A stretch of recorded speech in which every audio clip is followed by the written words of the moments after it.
নমস্কাৰ আজি হৈছে 17 এপ্ৰিল আজিৰ দিনটোত অসমৰ লগতে ভাৰতবৰ্ষৰ বিভিন্ন প্ৰান্তৰ পৰা কেইবাটাও জৰুৰী খবৰ নাজানিলে আপুনি পৰিব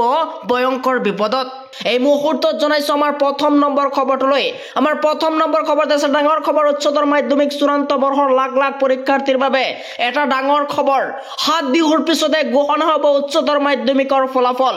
এপ্ৰিলৰ শেষত ঘোষণা হ'ব উচ্চতৰ মাধ্যমিকৰ চূড়ান্ত বৰ্ষৰ পৰীক্ষাৰ ফলাফল মুখ্যমন্ত্ৰী ডক্টৰ হিমন্ত বিশ্ব শৰ্মাৰ এইবাৰ ডাঙৰ ঘোষণা উচ্চতৰ মাধ্যমিক চূড়ান্ত বৰ্ষৰ লাখ লাখ পৰীক্ষাৰ্থীৰ বাবে এইবাৰ ডাঙৰ খবৰ 7 বিহুৰ পিছতে ঘোষণা হ'ব এইবাৰ উচ্চতৰ মাধ্যমিকৰ ফলাফল এপ্ৰিলৰ শেষত ঘোষণা হ'ব উচ্চতৰ মাধ্যমিকৰ চূড়ান্ত বৰ্ষৰ পৰীক্ষাৰ ফলাফল মুখ্যমন্ত্ৰী ডক্টৰ হিমন্ত বিশ্ব শৰ্মাৰ এইবাৰ ডাঙৰ ঘোষণা এই মুহূৰ্তত জনাইছো আমাৰ দ্বিতীয় নম্বৰ খবৰটোলৈ আমাৰ দ্বিতীয় নম্বৰ খবৰতে আছে ডাঙৰ খবৰ আহি গৈছে প্ৰচণ্ড বৰষুণ ঠায়ে ঠায়ে হ'ব প্ৰচণ্ড শিলা বৰষুণ ৰাজ্যৰ কেইবাখনো জিলাত জাৰি কৰা হৈছে এলাৰ্ট 18 এপ্ৰিললৈকে ৰাজ্যত হ'ব প্ৰচণ্ড বৰষুণ নিহালৈ প্ৰতি ঘণ্টাত 80 কিলোমিটাৰ বেগত আহিব পাৰে ধুমুহা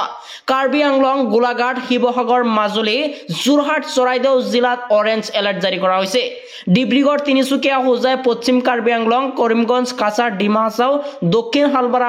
মানকাছাৰ হাইলাকান্দি ধুবুৰী ধেমাজি নগাঁও নলবাৰী আৰু বঙাইগাঁও বৰপেটা মৰিগাঁও কামৰূপ গ্ৰাম্য কামৰূপ মহানগৰ কোকৰাঝাৰ গোৱালপাৰাৰ লগতে দৰঙত য়েল্লো এলাৰ্ট জাৰি কৰা হৈছে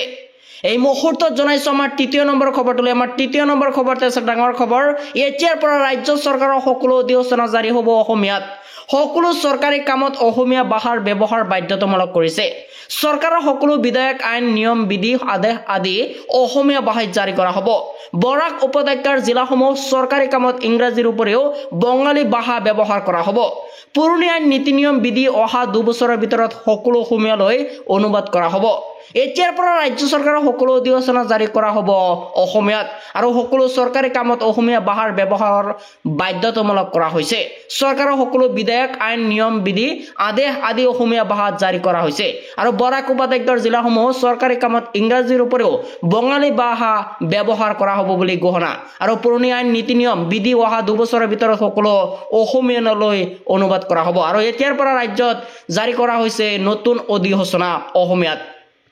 এই মুহূৰ্তত জনাইছো আমাৰ 4 নম্বৰ খবৰটোলৈ আমাৰ 4 নম্বৰ খবৰতে আছে ডাঙৰ খবৰ উচ্চতম ন্যায়ালয়ত অকাফ আইনক লৈ সম্পূৰ্ণ আজিৰ শুনানি কাইলৈ বিয়লি 2 বজাত পুনৰ হ'ব শুনানি অকাফ সম্পত্তিৰ বৈধতাৰ ওপৰত উচ্চতম ন্যায়ালয়ে বিচাৰিছে স্পষ্টীকৰণ অকাফ সম্পত্তিক লৈ মুছলমানৰ উত্তৰাধিকাৰ দখল কৰা বুলি প্ৰশ্ন উত্থাপন কপিল সিব্বালৰ আৰু চৰকাৰী পক্ষৰ হৈ যুক্তি অধিবক্তা তুষাৰ মেহতাৰ মছজিদৰ পঞ্জীয়ন কৰাটো অসুবিধা ক'ত অকাফ সম্পত্তি পঞ্জীয়ন কৰাটো বাধ্যতামূলক কৰিছে ইয়াৰ পিছতে উচ্চতম ন্যায়ালয়ৰ প্ৰশ্ন এএছআই সংৰক্ষিত সম্পত্তি অকাফৰ কিদৰে হ'ল চৰকাৰে যদি কোনো ভূমি অধিগ্ৰহণ কৰে তেতিয়া কি হ'ব বুলিও প্ৰশ্ন উচ্চতম ন্যায়ালয়